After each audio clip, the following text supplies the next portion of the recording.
Hello बच्चों, कैसे हैं आप सभी लोग। बेटा हम पढ़ रहे हैं 11th क्लास की केमिस्ट्री का पहला chapter some basic concepts of chemistry. और लास्ट वीडियो के अंदर मैंने आपसे स्टोइशियोमेट्री के बारे में डिस्कस किया था, कुछ क्वेश्चंस भी सोल्व करने की हमने कोशिश की थी। इसके अलावा आज का जो टॉपिक रहने वाला है, स्टोइशियोमेट्री जो रहती है, जितना अभी तक हमने पढ़ा है वो कंप्लीट नहीं है, खाली उतने से ही क्वेश्चन नहीं आते हैं। स्टोइशियोमेट्री के साथ साथ मिलता हुआ एक और टॉपिक आता है जिसको बोला जाता है लिमिटिंग रिएजेंट। लिमिटिंग रिएजेंट क्या होता है ये आज हम पढ़ेंगे, और किस तरह से स्टोइशियोमेट्री और लिमिटिंग रिएजेंट से क्वेश्चन जो रहते हैं वो कंपटीशन के अंदर अभी तक पूछे गए हैं, या किस किस तरह से वो हमारे लिए इंपॉर्टेंट है, वो सारी चीज़ें आज की वीडियो के अंदर देखने वाले हैं। तो चलिए स्टार्ट करते हैं।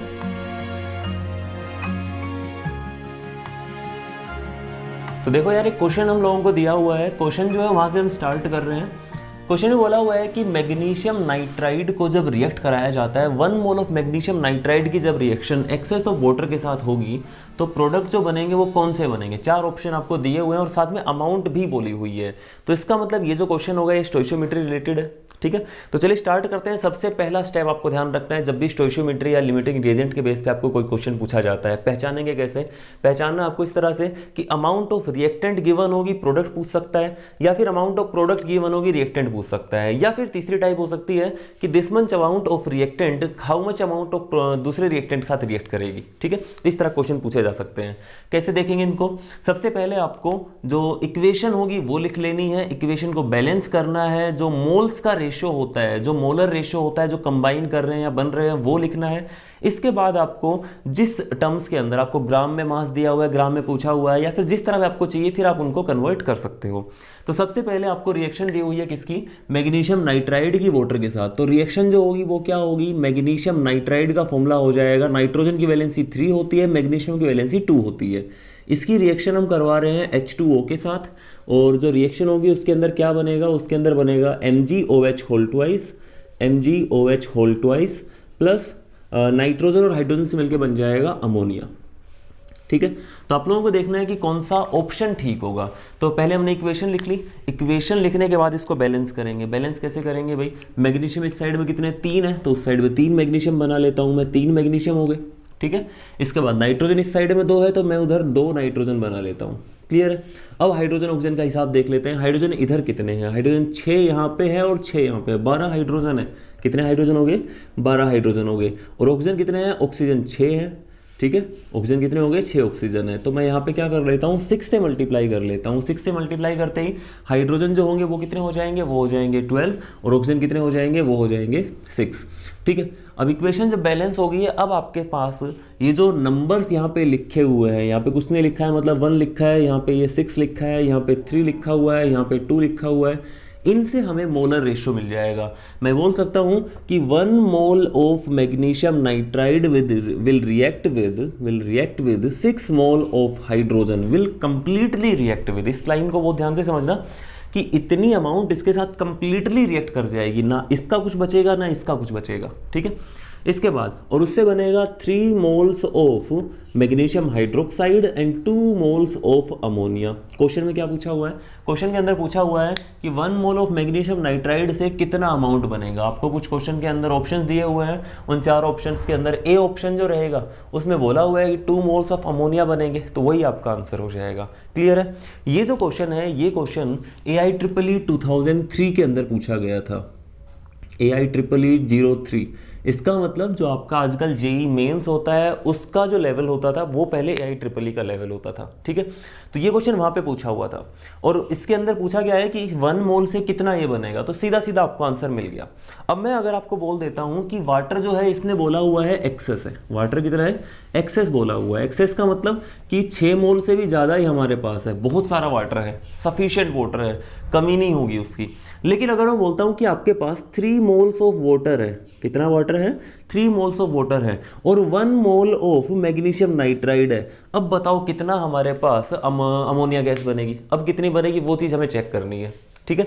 तो देखो इस चीज़ को ध्यान से समझना। मान लेते हैं कि कोई कंपनी है, वो क्या कर रही है भाई, वो हमारे पास ये पेन बना रही है, पेन बना रही है, तो पेन भी बनेंगे और उसकी कैप भी बनेगी। मान लेते हैं कि हम उसके पास दो मशीन लगी हुई है, जहाँ पर एक साइड में कैप बन रही है, एक साइड में ये पेन बन के तैयार हो रहा है। मान लेते हैं कि दिन के अंदर वो 500 पेन्स तैयार करते हैं और साथ साथ 1000 कैप्स तैयार कर लेते हैं। कितनी कैप्स तैयार कर लेते हैं? 1000 कैप्स तैयार कर लेते हैं। 500 क्या करते हैं? वो पेन तैयार करते हैं। अब बताओ डेली वो कितने पेन बेच सकते हैं, कितने पेन्स की सेल कर सकते हैं, वो कितने कितने पेन्स की सेल कर सकते हैं? तो हमें पता है कि 500 पेन्स के साथ 500 कैप्स की ज़रूरत होगी, तो कुल मिला के 500 पेन्स तैयार हैं, तो ये पेन तो वो बेच सकते हैं। इसके अलावा जो 500 कैप्स बची उनका क्या होगा? उनको आगे का भी यूज़ किया जाएगा, उनको तो खाली मार्केट में बेचा नहीं जा सकता। अगर आपको इस तरह के रिलेशन से आपको देखा जाए तो कुल मिला के मेरे को ये पता चलेगा कि हमारा जो फाइनल प्रोडक्ट तैयार हो रहा है, जो पेन है, वो कितने तैयार हो रहे हैं? 500 पेन तैयार हो रहे हैं। किसके बेस पे हमें पता चला? ये पता चला कि हमारे पास जो ये बॉडी बन रही थी, पेन की जो बॉडी बन रही थी, वो कितने थी? वो 500 ही बन रही थी।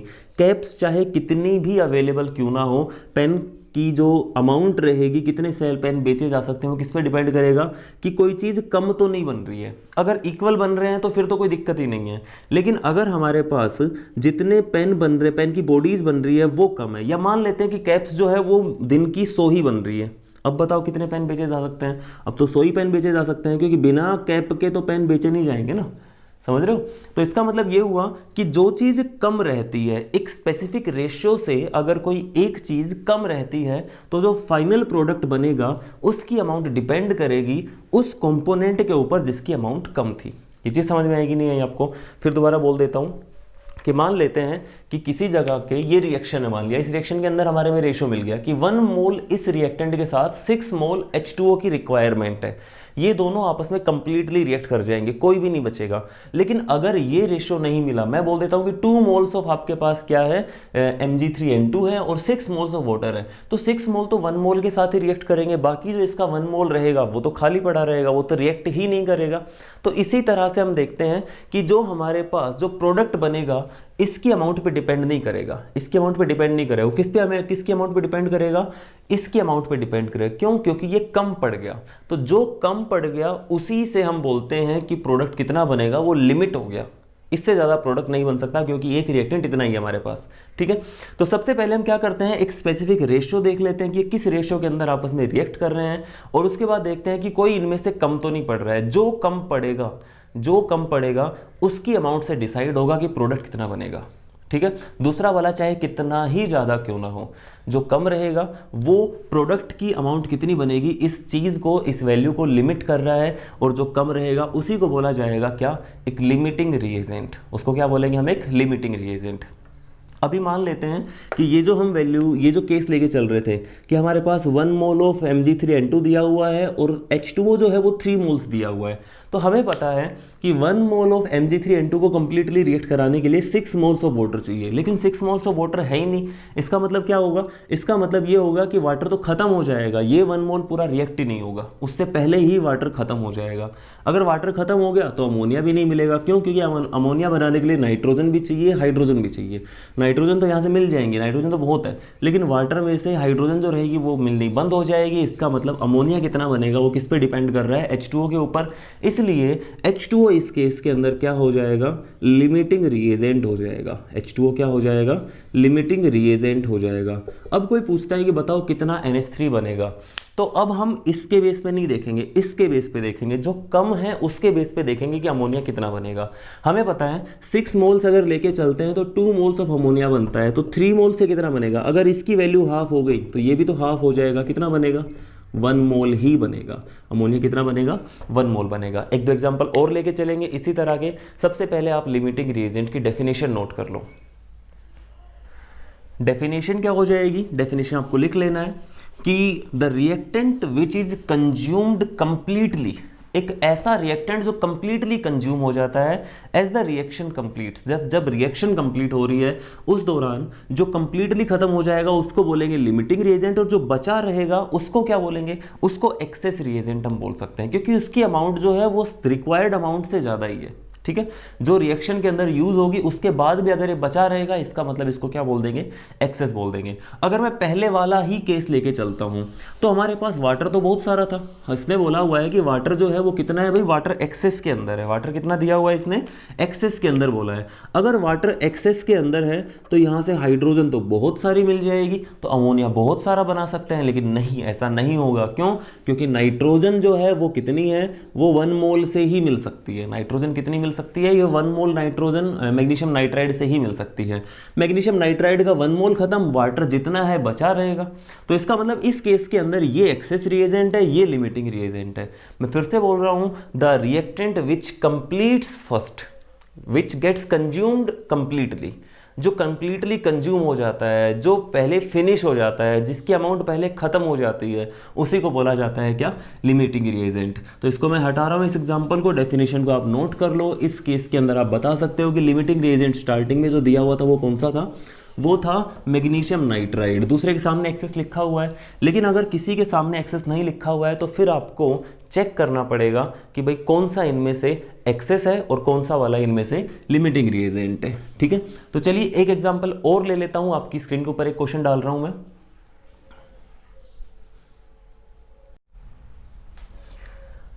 ये क्वेश्चन मैंने एनसीईआरटी से उठाया है। इस क्वेश्चन के अंदर आपको बोला हुआ है कि when 20 grams of calcium carbonate reacts with 20 grams of hydrogen chloride HCl के साथ जब हाइड्रोक्लोरिक एसिड के साथ जब रिएक्ट करता है, दोनों की अमाउंट कितने कितने दे रखी है, 20 ग्राम्स दे रखी है।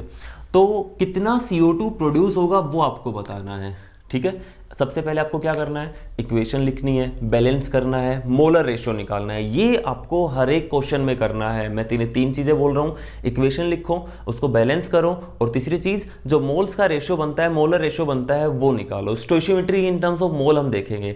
इसके बाद हम देखेंगे कि मोल्स में ही चीजें दी हुई है, मोल्स में पूछी हुई है, ग्राम में दे रखी है, ग्राम में पूछी है, लीटर के अंदर दी हुई लीटर में पूछी है, या फिर पार्टिकल्स पूछे हैं। ठीक है, तो वो सारी चीजें हम बाद में देखेंगे। तो सबसे पहली चीज तो ये होगी कि आपको क्या करना है, इक्वेशन लिखनी है। तो आपको लिखनी है इक्वेशन, जब कैल्शियम कार्बोनेट HCl के साथ रिएक्ट करता है तो क्या रिएक्शन होगी। देखो मैं लिख देता हूं कि कैल्शियम कार्बोनेट CaCO3 जब रिएक्ट करता है हाइड्रोक्लोरिक एसिड HCl के साथ, तो क्या बनेगा, यहां से एक तो CO2 गैस रिलीज होगी, H2O निकलेगा, और साथ में एक सोल्ट बन जाएगा, CaCl2 बन जाएगा, CaCl2 बन जाएगा, और H2O बनेगा, और CO2 गैस रिलीज होगी, H2O प्लस CO2 रिलीज होगी।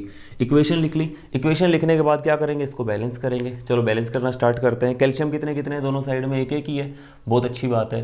क्लोरीन देख लेते हैं, क्लोरीन इस साइड में एक है, उस साइड में 2 है, तो यहाँ पे मैं 2 से मल्टीप्लाई कर लेता हूँ। ठीक है, क्लोरीन 2 हो गए इक्वल। इसके बाद हाइड्रोजन कितने, इस साइड में 2 हो गए, हाइड्रोजन इस साइड में भी 2 ही है। ऑक्सीजन इस साइड में 3 है, ऑक्सीजन उस साइड में भी 3 है, कार्बन एक एक ही है। इक्वेशन बैलेंस हो गई। अब मुझे क्या बोला हुआ है कि 20 ग्राम इसका दिया है, 20 ग्राम इसका दिया है। तो सबसे पहले हमने इक्वेशन लिखी, उसको बैलेंस कर लिया, और हम मोल्स का रेशियो लिख लेते हैं। यहाँ पे कुछ नहीं लिखा है, मतलब 1 लिखा हुआ है, यहाँ पे 2 लिखा हुआ है, ये 1 मोल इसका और 1 मोल इसका। तो मोल्स का रेशियो क्या क्या बन गया भाई, 1 mole of calcium carbonate will react completely with 2 moles of hydrochloric acid and produce 1 mole of calcium chloride, 1 mole of water and 1 mole of CO2। ठीक है, सबसे पहले तो हमें यही चेक करना होगा कि जो अमाउंट हमें दी हुई है वो किस में दी हुई है, ग्राम में दी हुई है। तो इस मोलर रेशियो को ग्राम्स के अंदर कन्वर्ट कर लो। ग्राम्स के अंदर कन्वर्ट करते हैं, 1 मोल कैल्शियम कार्बोनेट का मास कितना होगा, इसके मोलर मास के इक्वल। जिस तरह आप कैलकुलेट करते हो मोलिकुलर मास, उसी तरह मोलर मास कैलकुलेट किया जाता है, बस यूनिट जो रहेगी वो ग्राम के अंदर आप लिखोगे। तो इसके 1 मोल का मास कितना होगा, आप कैलकुलेट कर लेना। कैल्शियम जो होता है वो 40 होता है, कार्बन 12 होता है, ऑक्सीजन 16 होता है। ओवरऑल ये आएगा 100 ग्राम्स। तो इसका मतलब हुआ 100 ग्राम अगर कैल्शियम कार्बोनेट आप लेके चलते हो तो ये किससे रिएक्ट करेगा। अब क्लोरीन और हाइड्रोजन का मास पता होना चाहिए। हाइड्रोजन का मास होता है 1, क्लोरीन का होता है 35.5। टोटल कितना हो गया 36.5, लेकिन कितने से रिएक्ट कर रहा है 2 मोल्स से। तो 2 मोल्स का मास देखेंगे हम, 2 मोल्स का मास कितना हो जाएगा, 36.5 को 2 से मल्टीप्लाई कर लो, कितना हो जाएगा 73 ग्राम्स। कितना हो जाएगा ये 73 ग्राम। और इसके बाद आप चाहो तो इनको भी ग्राम में कन्वर्ट कर सकते हो, लेकिन इनका यूज नहीं है। क्या कैसे यूज नहीं है? ना तो इनको इनकी मास हमें दिया हुआ है, ना इनका मास पूछा हुआ है। जिनका मास दिया हुआ है, जिसका पूछा हुआ है, हम खाली उन्हीं का रिलेशन जो रहेगा उसको हम कन्वर्ट करेंगे। तो इसके 1 मोल का मास देख लेते हैं। CO2 का पूछा हुआ है कितने ग्राम CO2 हमें मिलेगी, तो CO2 का जो मास रहेगा वो पूछा हुआ है। CO2 का मास कितना हो जाएगा 1 मोल का, आपको पता होना चाहिए 44 ग्राम होता है। कार्बन हो गया 12, 2 ऑक्सीजन है 16 16 32 हो जाएगा, प्लस 12 करोगे 44 ग्राम हो जाएगा। ओवरऑल ये रिजल्ट आता है कि अगर आपके पास 100 ग्राम्स आपके पास होता है कैल्शियम कार्बोनेट, तो वो रिएक्ट करेगा 73 ग्राम किसके साथ, हाइड्रोक्लोरिक एसिड के साथ, और 44 ग्राम CO2 निकालेगा। ठीक है, अभी हमें क्या दिया हुआ है, हमें दिया हुआ है 20 ग्राम इसका, 20 ग्राम इसका। तो पहले तो ये देख लेते हैं कि यार इनमें से पहले खत्म कौन होगा। ऐसा जरूरी तो नहीं है कि ये पूरे पूरे रिएक्ट हो जाएंगे, क्योंकि सीधा सीधा मेरे को ये आइडिया मिल रहा है कि 100 ग्राम इसका, 100 ग्राम इसके साथ, 73 ग्राम इसके साथ रिएक्ट करता है। तो 20 ग्राम इसके लिए कुछ ना कुछ हमें HCl जो रहेगी डिफरेंट अमाउंट चाहिए। कैलकुलेट कर लेते हैं यूनिटरी मेथड से। ठीक है, यूनिटरी मेथड यूज करेंगे। सबसे पहला काम आप क्या करोगे, टू डिटरमाइन, पहला स्टेप में आप क्या करोगे, to determine the limiting reagent, the limiting reagent, LR से इसको लिख रहा हूं मैं। सबसे पहले आपको जो काम करना है वो लिमिटिंग रिएजेंट ढूंढना है। अगर लिमिटिंग रिएजेंट का पता चल गया तो केवल उसी के हिसाब से आप देख लेंगे CO2 कितनी बनती है। ठीक है, अब देखो लिमिटिंग रिएजेंट कैसे देखेंगे। आपको पता करना है कि भाई 100 ग्राम के साथ अगर 73 ग्राम HCl चाहिए तो 20 ग्राम के साथ कितनी HCl चाहिए, ये चीज़ पता कर सकते हो क्या? अगर 100 ग्राम CaCO3 के साथ 73 ग्राम HCl चाहिए तो 20 ग्राम CaCO3 के साथ कितने ग्राम HCl चाहिए, ये चीज़ आपको फाइंड आउट करनी है। करते हैं स्टार्ट। देखो मैं लिखता हूँ amount of HCl required to react completely with 100 gram CaCO3 कितना चाहिए, ये चाहिए 73 ग्राम। कितना चाहिए, 73 ग्राम। तो 1 का निकाल लेते हैं। जो यूनिटरी मेथड होता है वो यूज करते हैं हम। तो यूनिटरी मेथड के अकॉर्डिंग मैं पूरी ये चीज़ दोबारा लिखूंगा, amount of HCl required to react completely with 1 ग्राम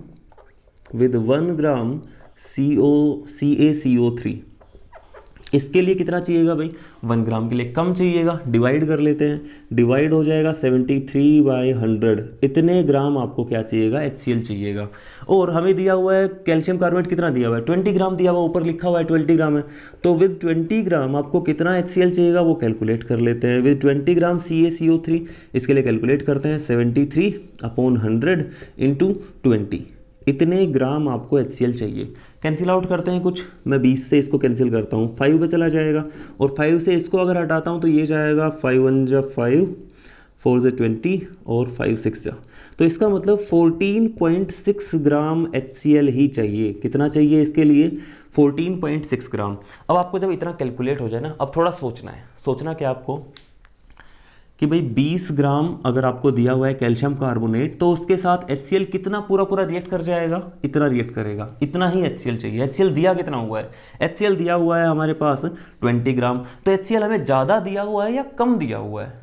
अगर कम दिया होता तो HCl हमारा लिमिटिंग रिएजेंट हो जाता, लेकिन हमें पता है कि HCl तो 20 ग्राम दिया हुआ है। इसका मतलब 14.6 तो इतने के साथ रिएक्ट कर जाएगा, बाकी बचा रहेगा। तो HCl कैसा हो गया, एक्सेस रिएजेंट हो गया। कैल्शियम कार्बोनेट क्या हो गया, लिमिटिंग रिएजेंट हो गया। और जो लिमिटिंग रिएजेंट होगा उसको आप क्या कर लोगे, उसको इस तरह से आपको क्या कर लेना है भाई, सर्किल कर लेना है, इसके ऊपर स्टार बना दिया, या फिर इसके सामने लिख लो कि ये हमारा लिमिटिंग रिएजेंट है, ये हमारा लिमिटिंग रिएजेंट है। इसकी वैल्यू से अब कोई फर्क नहीं पड़ता है, चाहे कितना भी रहे, जो प्रोडक्ट बनेगा वो किसके अकॉर्डिंग बनेगा, इसके अकॉर्डिंग बनेगा। ठीक है, तो पहले स्टेप के अंदर हमने फाइंड आउट किया है लिमिटिंग रिएजेंट, और अब दूसरे स्टेप के अंदर हम फाइंड आउट करेंगे कैल्शियम कार्बोनेट से, इतने कैल्शियम कार्बोनेट से या इतने लिमिटिंग रिएजेंट से हमारा CO2 कितना बनेगा। ये चीज़ तो समझ में आ गई ना। आपने कहा केवल और केवल यूनिटरी मेथड यूज़ किया है, जो यूनिटरी मेथड के बेस हम इजीली कर सकते हैं। सेकेंड जो स्टेप आएगा उसके अंदर आपको क्या करना है, उसके अंदर है to calculation of amount of CO2 produced. CO2 कितनी प्रोड्यूस हो रही है उस चीज़ को हमें कैलकुलेट करना है। कैसे कैलकुलेट करेंगे, देखो हमें बोला हुआ है कि हमारे पास अगर 100 ग्राम CaCO3 होता तो उससे 44 ग्राम CO2 बनता है ना। फिर दोबारा से यूनिटरी मेथड लगाएंगे, तो लिख लेता हूं मैं amount of CO2 produced with, या फ्रॉम, इंग्लिश आपको अच्छी आती होगी, फ्रॉम 100 ग्राम्स CaCO3 कितना बनता है? 44 ग्राम बनता है। Amount of CO2 produced from 1 gram CaCO3, 1 ग्राम से कितना बनेगा? कम बनेगा, कम के लिए हम डिवाइड कर देते हैं 44 ग्राम। और अब देख लेते हैं कि amount of CO2 produced from 20 gram CaCO3, 20 ग्राम से कितना बनेगा? उसके लिए हमें कैलकुलेशन करनी पड़ेगी, तो कैलकुलेशन कर लेते हैं। कैलकुलेशन करो भाई जल्दी से। 44/100 इंटू 20, ठीक है, और इतने ग्राम आपको चाहिएगा। 25 100 होता है, 5 से इसको कैंसिल आउट किया तो ये जाएगा 8.8, इतना ही आएगा ना, तो 8.8 ग्राम CO2 आपके पास बन जाएगा। क्लियर है? तो इस तरह से आप आंसर निकाल सकते हैं। ये आपका फाइनल आंसर हो जाएगा। ये क्वेश्चन मैंने NCERT से लिया था, ठीक है। एक क्वेश्चन और लेके चलेंगे, जो अच्छा क्वेश्चन लेके चलेंगे, कंपटीशन में आया हुआ। इस क्वेश्चन का स्क्रीनशॉट ले लो जल्दी से।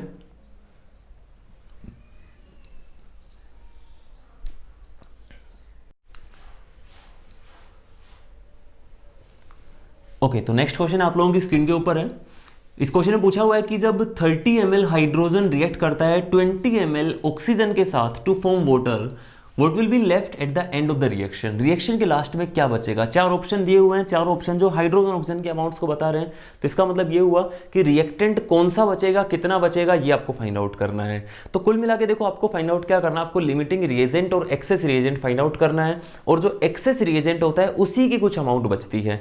ये क्वेश्चन AFMC के अंदर पूछा गया था 2009 में। AFMC मतलब आर्म्ड फोर्स मेडिकल कॉलेज, है ना, तो वहां पे पूछा गया था। और मेडिकल का जब क्वेश्चन आ जाता है उसके अंदर कैलकुलेशन बहुत ज़्यादा टफ नहीं मिलती है, कैलकुलेशन बहुत ज़्यादा टफ नहीं मिलती है। सोचना आपको कि सबसे पहले आपको काम क्या करना है, इस क्वेश्चन के अंदर सबसे पहले इक्वेशन लिखनी है, बैलेंस करनी है और मोलर रेशियो लिखना है। वो आपको हर एक क्वेश्चन के अंदर करना ही करना है।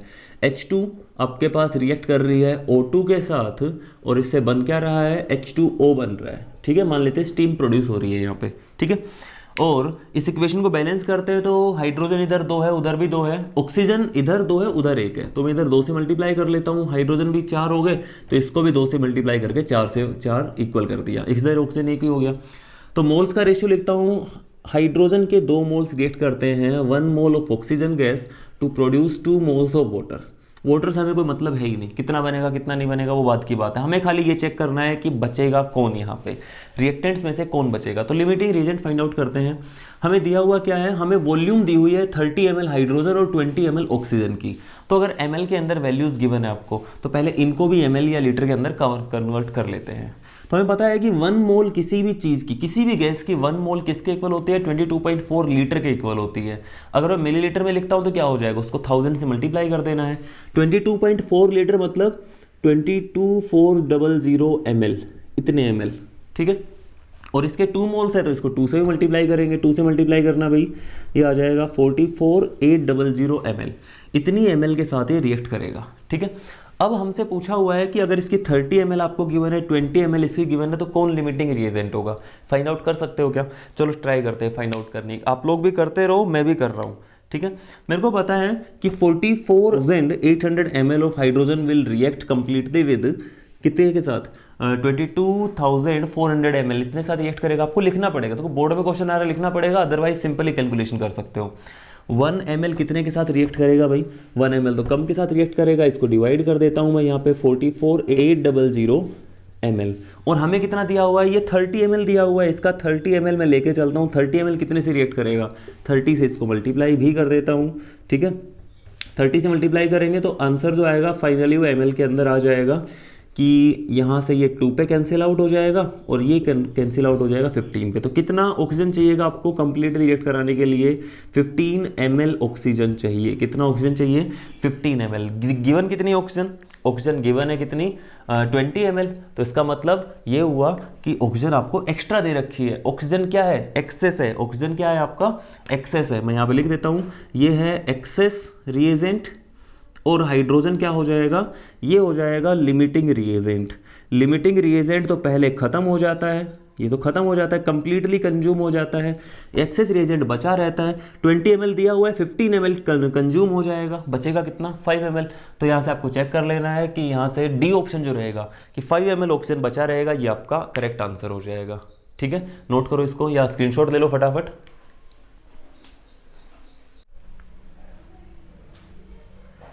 ओके, लास्ट क्वेश्चन हम लेके चल रहे हैं इस टॉपिक से और इस चैप्टर का भी, कि आपको दिया हुआ है KOH दिया हुआ है जिसकी मोलैरिटी गिवन है 0.15 मोलर।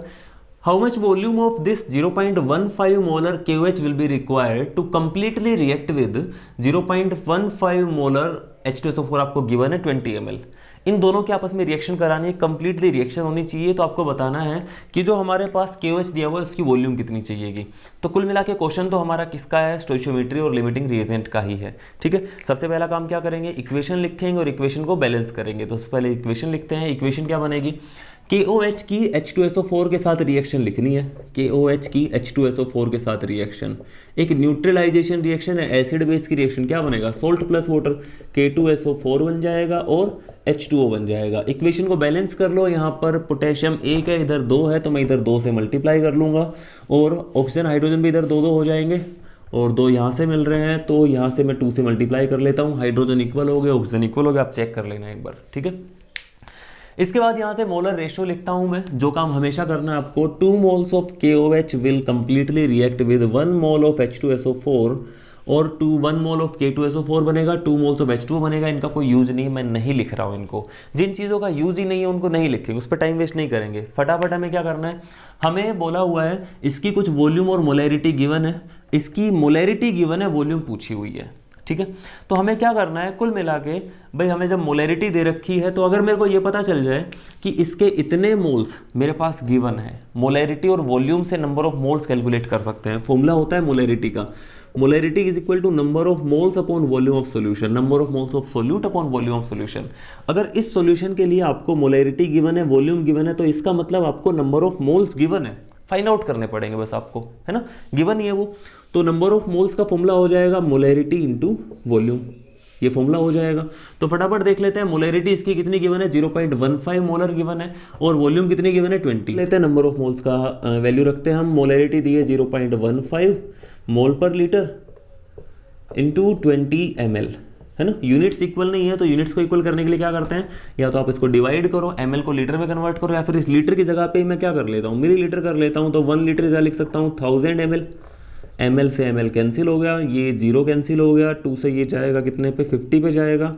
या फिर इसको चलो मैं कैंसिल नहीं करता हूँ, इसको 100 ही रख लेता हूँ और मल्टीप्लाई कर लेता हूँ 2 से, तो ये मल्टीप्लाई होगी 0.30 अपॉन 100। तो नंबर ऑफ मोल्स कितने आ जाएंगे, नंबर ऑफ मोल्स आ जाएंगे इसके 0.3 इंटू 10⁻⁻²। इतने नंबर ऑफ मोल्स आ गए आपके पास। ठीक है, नंबर ऑफ मोल्स कितने आ गए, वो आ गए। अगर आपके पास इसके नंबर ऑफ मोल्स आ गए 0.3 इंटू 10⁻², तो इसके नंबर ऑफ मोल्स कितने चाहिए, सीधा सीधा पता चल रहा है, इसके हर एक मोल से डबल मोल्स आपको KOH के चाहिए। तो यहाँ पे कितने मोल्स चाहिए, डबल कर देता हूँ, 0.6 इंटू 10⁻² मोल्स आपको इसके चाहिए। क्लियर, पता चल गया ना। इसके बाद हम क्या करते हैं, आपको अब ये पता चल गया कि भाई इस सॉल्यूशन के इतने मोल्स आपके पास होने चाहिए, इतने मोल्स होने चाहिए। सॉल्यूशन आपको बोला हुआ है कि सॉल्यूशन जो है इसकी मोलैरिटी है 0.15 मोलर, इस सॉल्यूशन की मोलैरिटी भी कितनी दे रखी है, 0.15 मोलर दी हुई है। और इसके अंदर नंबर ऑफ मोल्स टोटल कितने होने चाहिए, इसमें चाहे आप कितना भी लेके चलो, हर एक जगह से मोलैरिटी इतनी आएगी, लेकिन बोल रहा है टोटल नंबर ऑफ मोल्स कितने होने चाहिए, इसके अंदर इतने मोल्स होने चाहिए, इतने मोल्स होने चाहिए, तभी तो कंप्लीटली रिएक्ट होएगा। और मोलैरिटी कितनी गिवन है, इतनी गिवन है। तो बताओ वॉल्यूम कितनी होगी, तो वॉल्यूम का फॉर्मूला फिर यहीं से निकाल सकते हैं, volume is equal to number of, volume ऊपर आ जाएगी और मोलैरिटी नीचे चली जाएगी। Volume is equal to number of moles upon molarity. Value रखते हैं, मोल्स आपके 0.6 इंटू 10⁻² मोल अपॉन मोलैरिटी कितनी है, मोलैरिटी इसके 0.15 मोल पर लीटर, लीटर को ऊपर लिख लेता हूँ। अब लीटर की जगह मैं ml भी लगा सकता हूँ, क्योंकि आंसर जो है वो हमें ml के अंदर ही देना पड़ेगा। पहले वाले की अगर आंसर ml में दिया, दूसरे का आंसर भी हम ml के अंदर देंगे। मोल से मोल कैंसिल आउट करने की ट्राई करते हैं कुछ, यहाँ पे एक 0 लगा लेता हूँ, डेसिमल से डेसिमल कैंसिल, 50 से ये 4 पे कैंसिल हो गया, 4 इंटू 10⁻² इंटू 10⁻3, इतने ml चाहिए, ये 10⁻³ है ये, ओवरऑल बचेगा 10⁻+3। सॉरी +1 बचेगा, तो 40 ml आपको चाहिएगा। कितना चाहिएगा? 40 ml आपको चाहिएगा। हो सकता है इस तरह क्वेश्चन, ठीक है। तो कुल मिला के आपका फर्स्ट चैप्टर कंप्लीट हो गया है। इस चैप्टर का आपको कोई भी टॉपिक अगर रह जाता है तो उसको देख लेना है। सारे वीडियोस का लिंक मैंने डिस्क्रिप्शन के अंदर दे दिया है। मिलते हैं फिर अपने नेक्स्ट चैप्टर के अंदर, जो हम अपना नेक्स्ट चैप्टर स्टार्ट करने वाले होंगे उसके अंदर। तब तक के लिए पढ़ते रहिए, सीखते रहिए। Thank you and good bye.